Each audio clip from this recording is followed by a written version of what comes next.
It's not just like, he's giving us something there. What's up, guys? This is Matt from RamseyVoice.com, and I am a real vocal coach and singing teacher. And today I'm going to be reacting to Dimash's cover of SOS d'un Terrien en détresse.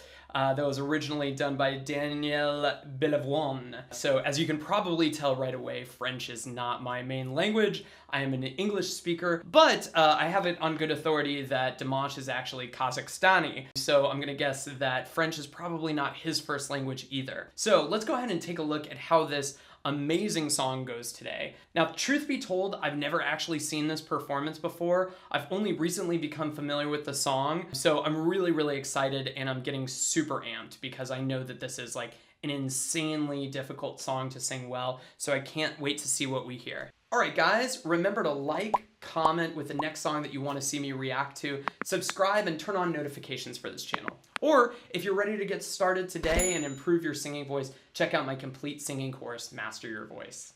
Let's jump in.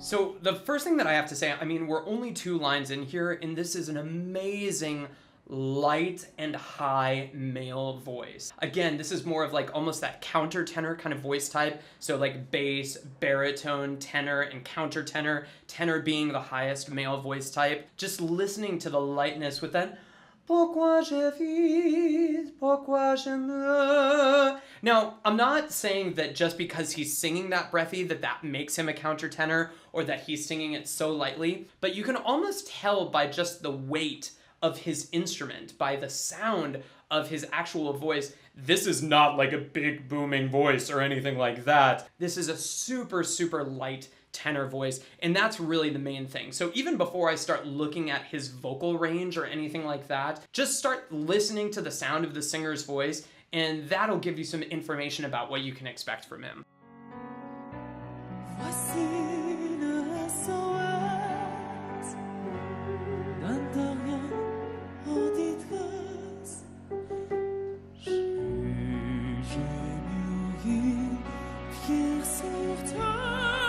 Wow, okay, so this is just a dynamite transition. So he's starting from the pourquoi je vis, pourquoi je meurs. He's starting down kind of like in the top of like his chest voice or the bottom part of his mixed voice, probably around an E. Yeah, around an E. So the very beginning of his mixed voice or of his middle voice, and he's singing that super light and breathy, and then he drops the octave to the E3. Oh, actually, oh wow, to a B2 below that.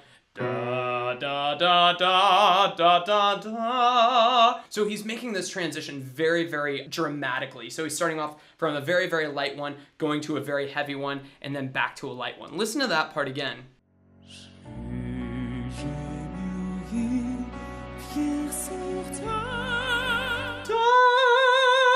That's amazing, absolutely amazing. And that is totally in a mixed voice. So he's shown us that he can go from a really light, breathy, kind of falsetto-y kind of voice to chest voice to a mixed voice at the top part of his range. Let's keep going.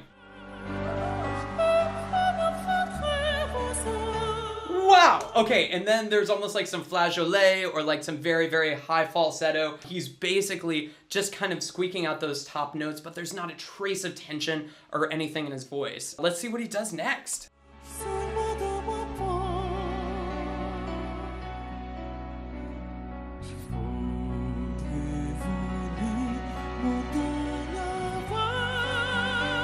So that je voudrais follement donner. That's just a beautiful example of being able to kind of like do this almost like octave and a half. Actually 2 octaves worth of range in just one scale. And if you're looking to do something similar for your own voice, I might recommend like a and moving up until you get up to that B on top. It's a B5, or excuse me, a B4. That's on the l'envoi that he's got it, and such a beautiful vibrato. My goodness.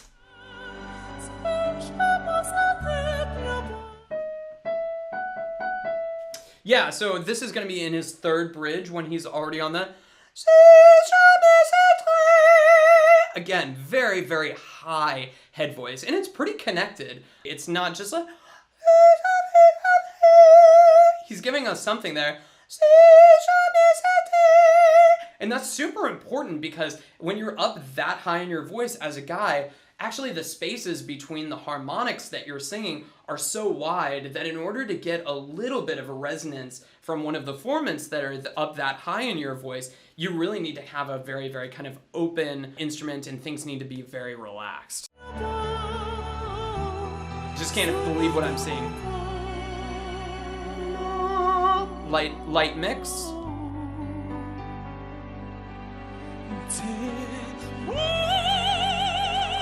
So very operatic on the, on an F sharp 5. The word is actually haut, H-A-U-T, and H-A-U-T would be oh in French, but in this case, you'll actually see just how tall his mouth is when he's going for the. And again, that's totally a strategy for him to gain as much resonance on an F sharp 5 as possible. This would be a pretty, I wouldn't say easy, but an easier note for a woman to sing than it will be for a guy. But in his case, what he needs to do is just really drop almost as far as he can. So he's turning that oh into an ah almost.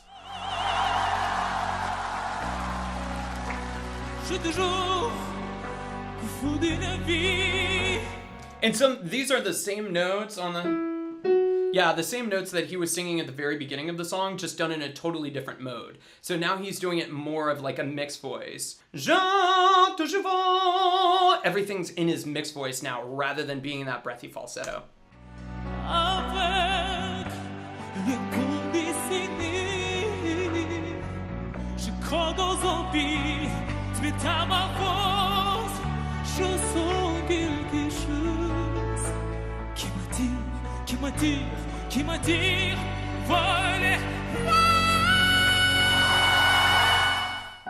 Yeah, and again, F sharp 5. This time, rather than going in a lighter but very strong mix, this time he's actually going for that very belty. And this time, what he's doing in order to create that is he's raising his larynx just a little bit to get even a little bit more of that kind of sound, or that little bit of an edge that he's looking for. But it's not out of balance. It doesn't sound like he's squeezing or anything like that. It's just the larynx is sitting a little bit higher, which is giving him a little bit more chord closure up there. Crazy. And there you can hear the twang. Listen to it again. That was pretty great.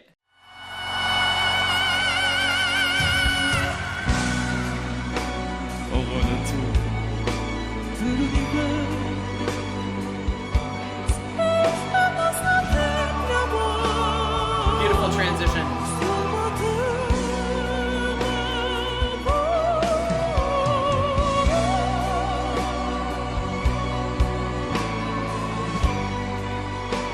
Wow.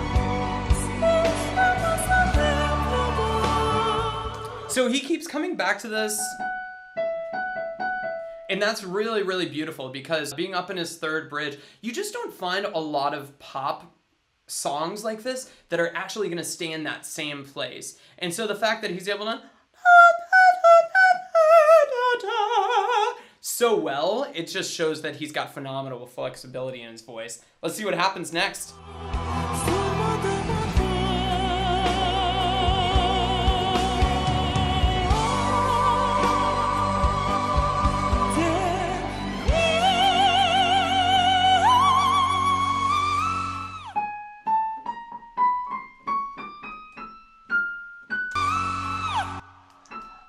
So that one's up to an E6, mostly in his whistle register at that point.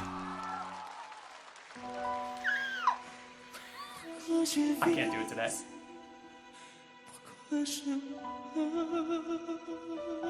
And he's bringing everything back to that very, very light part at the very beginning to kind of wrap things up.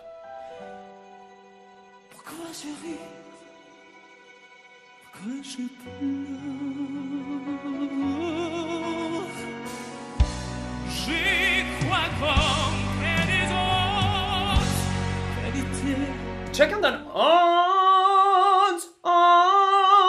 Very operatic kind of presentation of that ons. So rather than saying ons, he's saying ons. He's keeping the larynx nice and relaxed back there. So it's very kind of open back here and out here as well.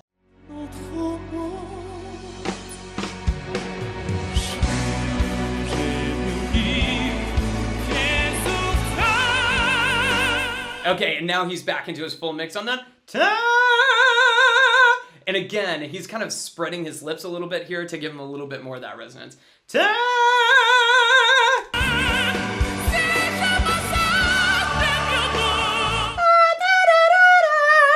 And again, this is actually pretty pharyngeal here in that his larynx is a little bit high, but that's thinning things out so that he's actually able to make those notes in the first place rather than just say jamais and trying to go there with like a fuller belt. Instead, he's getting that by keeping everything a little bit, I don't want to say tight, but I'm going to say that his larynx is a little bit higher, which is helping him thin out his chords. So, very, very good.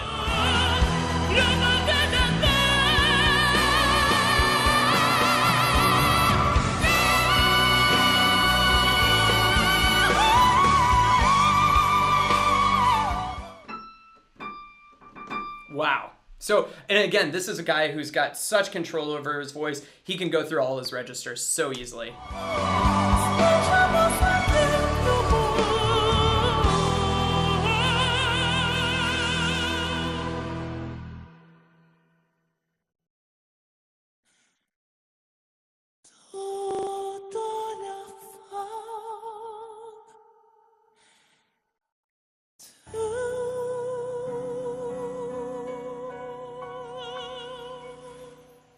Wow.